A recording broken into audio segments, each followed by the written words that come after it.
हाल ही में real estate क्षेत्र में आए व्यापक बदलाव पर एक नजर डालें तो सबसे महत्वपूर्ण बात ये निकल कर आती है कि अफोर्डेबल हाउसिंग की तरफ बिल्डर्स का रुझान काफी बड़ा है। वहीं अगर बात राजधानी क्षेत्र की करें तो अब बिल्डर्स यंग कस्टमर्स और सैलरी क्लास को ध्यान में रखकर नई परियोजनाओं का विस्तार कर रहे हैं। कुछ ऐसा ही नजारा फैल्कन रियल्टी सर्विसेज के प्रोजेक्ट गुलमोहर वुड्स की लॉन्चिंग के दौरान देखने को मिला।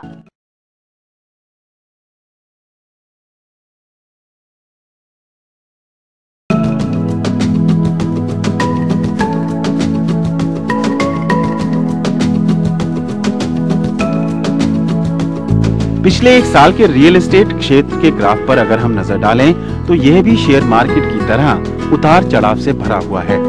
समय के साथ साथ जहां बिल्डर्स और ग्राहकों के बीच दूरी कम हुई है, कंपनियां घर खरीदने वालों को हर सुविधा मुहैया कराने के लिए सीधे तौर पर उनसे संपर्क कर रही हैं। वहीं अब अधिकांश रियल एस्टेट कंपनियों की नजर अब यंग सैलरीड क्लास पर है, जो अपनी नौकरी के शुरुआती दिनों में ही घर खरीदने की मुहिम शुरू कर देता है। हाल ही में falcon realty services private limited ने एक ऐसे ही प्रोजेक्ट गुलमोहर वुड्स की लॉन्चिंग की है, जो खास तौर से यंग कपल्स और सैलरीड क्लास को टारगेट करेगा, जो अपने घर के सपने को जल्द ही पूरा करना चाहते हैं। जो लोग अपनी कैरियर शुरू कर रहे हैं, न्यू जनरेशन जो IT ITS में काम करते हैं, जो लोग अपनी MBA करके जैसे ही सिटी में आते हैं, वो उनको नौकरी तो मिल जाती है 20 से 25 हज़ार की, बट वो घर के लिए भटकते रहते हैं, तो कहीं ना कहीं उनको टेंटेड एकोमोडेशन में रहना पड़ता है। हमारा पर्पस यही है कि इंडियन इकोनॉमी को स्ट्रेंथन करने के लिए यदि आप डे 1 में पहली सैलरी में ही घर समा जाए, ठीक है, तो आपकी जो इकोनॉमिक स्ट्रेंथ है वो आने वाले फ्यूचर में बहुत स्टेबल है।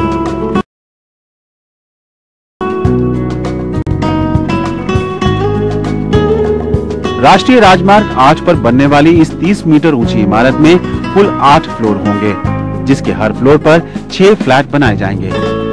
कंपनी के अनुसार फ्लैट की कीमत 5.5 लाख रुपए होगी, मगर इसके साथ साथ ग्राहकों को 1 से 1.5 लाख रुपए अतिरिक्त चार्जेस के रूप में देना पड़ सकता है।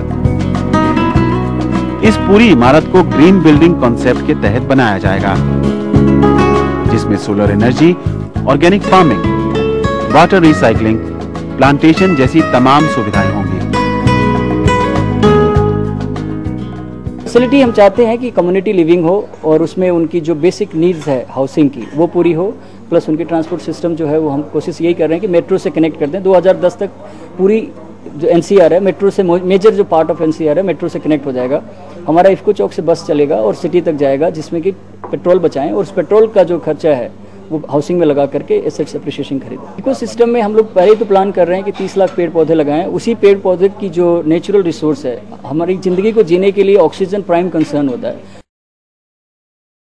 उसकी प्यूरिफिकेशन के लिए हमें प्लांट लगाना जरूरी होता है। प्लांट ही एक ऐसा अल्टरनेटिव है जो इन्वायरमेंट इकोसिस्टम को पूरी तरह से रिसाइकल कर सकता है। उसको हम पूरी तरह से एम्फेसिस है, और उस प्लांट्स की जो वेस्ट होगी उसको ऑर्गेनिक मैन्योर बनाएंगे। ऑर्गेनिक मैन्योर के साथ साथ उसको ऑर्गेनिक फार्मिंग करेंगे, और उसको ऑर्गेनिक फार्मिंग के साथ साथ हम लोग आपको डिलीवरी करेंगे हाउसिंग। जाहिर है साल 2011 तक NCR में ही करीब 1 से 1.25 लाख रेजिडेंशियल यूनिट्स की डिमांड हो सकती है, जिसमें 2/3 हिस्सेदारी सिर्फ मिड इनकम सेगमेंट से ही होगी, जो कि नौकरी पेशा लोगों की जेब के मुताबिक ही होंगी। यही वजह भी है कि कभी लग्जरी हाउसिंग और टाउनशिप विकसित करने वाली कंपनियां इस नाजुक समय में भी अफोर्डेबल हाउसिंग की परियोजनाओं की लॉन्चिंग कर रही हैं। गुलमोहर वुड्स भी इसी श्रेणी की एक परियोजना है।